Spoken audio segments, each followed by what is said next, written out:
In the first part of this lecture, we have discussed about the basics of taxonomy, and now we are starting with the next part, that is taxonomic structure. Now, in taxonomy, as we have earlier studied, that in taxonomy we have to identify, classify, and name the plant. That is, identification, classification, and nomenclature of plant is the taxonomy, and detailed description of the plant is about the systematics. Now, in taxonomy, the classification system has its defined structure, and this structure, also called as taxonomic hierarchy, it is the process of arranging various organisms into successive level of classification. That means when we have classified the plant, or we have classified the organism, we have to arrange them in successive level, that is successional level, and this classification may be either in decreasing order or in increasing order. Like in decreasing order, we have to start with the kingdom, then class, and likewise up to species. Or in increasing order, we have to start with the species, then genus, family, order, class, division, and kingdom likewise. So this is what is the taxonomic structure. Taxonomic structure is the successive level of arrangement of taxa, or species, or other organism. This is what is the picture of corn, taxonomic classification of corn, in which the kingdom, plantae, then phylum, class, order, family, genus, and the species. So this classification or taxonomic structure is also called as taxonomic hierarchy. Now there is one more part, that is species concept. Now, as it is the you can say minimal unit of our classification system of organism, that is species, to which we can call as a species, and this is what we are going to discuss in species concept. So there are different opinion of different workers, and the species concept, as today we are knowing about the species. So this individual with defined morphological characteristics, we can call as species. Now this species is a member of population that actually or potentially interbreed in nature. So the species to which we call as species which has interbreeding nature, and not only on the basis of similarity in appearance or in structure. Now there are different opinion before Darwin. There are different opinion. Then after the work of Darwin and Mendel's, the species concept goes in deeper, and after that Meyer has defined specific the species. So before Darwin, the species is the organism which reproduce by giving birth, or we can call the seeds, which can produce the seeds, is the species. And in the species characteristics, they are always producing the same species, and the offspring, either by seeds or by other mechanism, the offspring has fixed and permanent, and there may be some considerable variation because this concept was before Darwin, and Darwin has introduced the concept of speciation. So before Darwin, the concept was the species is the biological producing the same species, and it has fixed and permanent offspring. Then in Darwin's era, Darwin described a famous book that is on the origin of species, and he defined the species concept of speciation. Now this speciation means the species formation or new species formation. If we go in the earlier concept, that is the interbreeding which produce or which give birth, or the seeds of similar seeds which grow and produce a similar organism. But Because of some natural and other modifications or adaptations, the species may form a new species, to which we call as speciation, and this speciation is a gradual process. So when the seeds, if we use the seeds for germination, and these seeds may undergo some changes, and because of which the new species form may have some morphological or anatomical changes, and because of which the new species may be formed. So this is called as speciation. So after the concept of speciation, the species to which the seeds are formed and the seeds are grown and they produce into new offspring is slightly varied. So there are several workers. So Mendel's contribution was also there, and by using the Darwin's theory and Mendel's contribution, Meyer has defined the species in detail. Now, Ernest Mayr in 1942 defined a biological species concept. Now, in that definition, what they told, the species consist of population of organisms that can reproduce with in one another, and they are reproductively isolated from other populations. So, species is the basic unit which has its own population and it has some distinction from the other population, and it is on the basis of reproductive compatibility. Now this is what the concept of species that has a specific characteristics. Because of speciation, new species may be formed, but the species which has a distinct population and which can reproduce reproductively isolated from other population.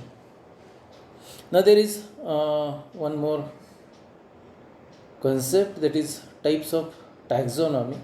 So on the basis of studies carried out or on the basis of characteristics which are studied, the taxonomy is classified in three basic types, that is alpha taxonomy or called as classical taxonomy, beta taxonomy or explorative taxonomy, and omega taxonomy or encyclopedic taxonomy. Now these terms, if we consider about alpha, beta and omega taxonomy, and if we keep aside these terms and we think about the comparative terms, that is alpha taxonomy is classical taxonomy, beta taxonomy is explorative taxonomy, and omega taxonomy is encyclopedic taxonomy. Now when we focus on these three alternate terms, that is classical taxonomy, it is a basic. Then explorative taxonomy, there must be some exploration, there must be some work, and after that we can classify the species. And omega taxonomy, it is based on encyclopedic taxonomy, or it is in encyclopedic, that means it is a compilation or a combination of or research on different aspects, and then we can go for taxonomy. Basically, again I repeat, taxonomy is a system of classification, identification and nomenclature of the species. Now in classical taxonomy, the classification is based on external morphology, origin and evolution of plant. As it is the classical taxonomy or alpha taxonomy, it is based on external morphology, origin and evolution. In beta taxonomy, the alternate term is explorative taxonomy.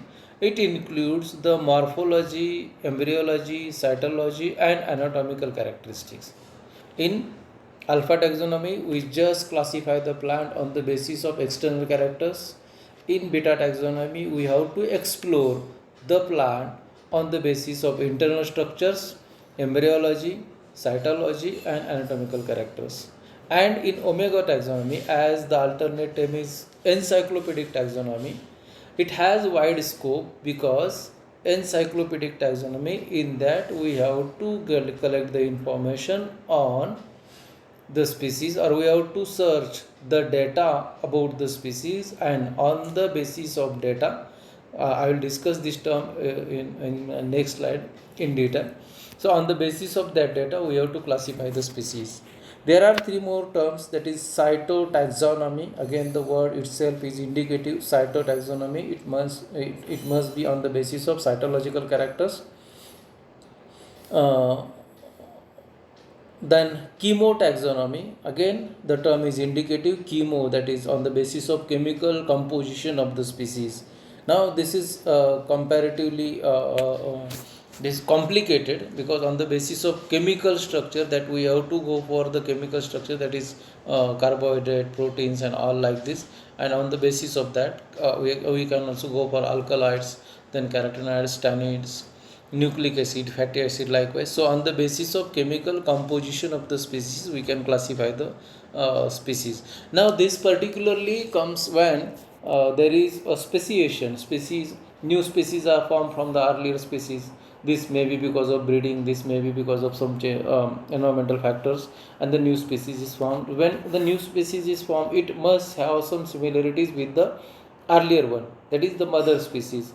So when the morphological characters, even the anatomical characteristics have similarity, then we can go for chemotaxonomy. In chemotaxonomy, the base classification is based on chemical characteristics. These chemical characteristics may be alkaloids, carotenoids, tannid, polysaccharide, nucleic acid, fatty acid, and the aromatic compounds present in the plant.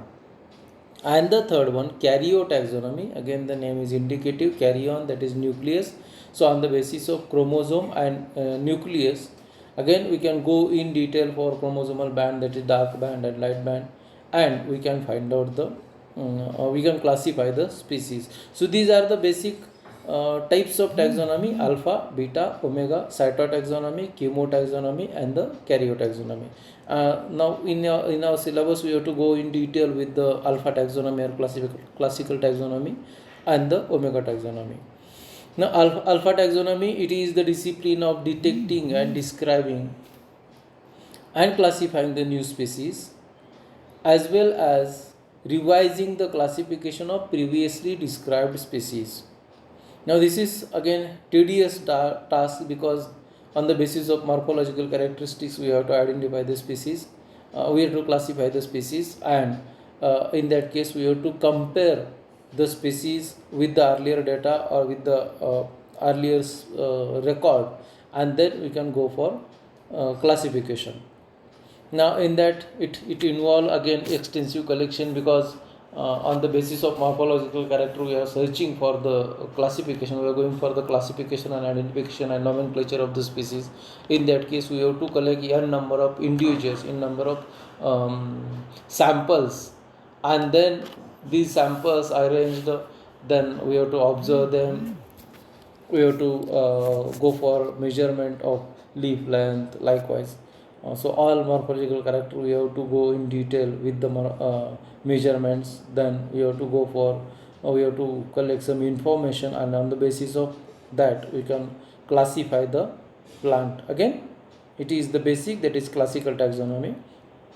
And then in omega taxonomy or encyclopedic taxonomy, in that again I have already told that it is encyclopedic taxonomy, so it is mostly based on the data available, and that data from different disciplines, that is on the basis of ecological characters, on the basis of phytochemistry, phytogeography, cytogenetics, physiology, and so by collecting all the information from all different discipline.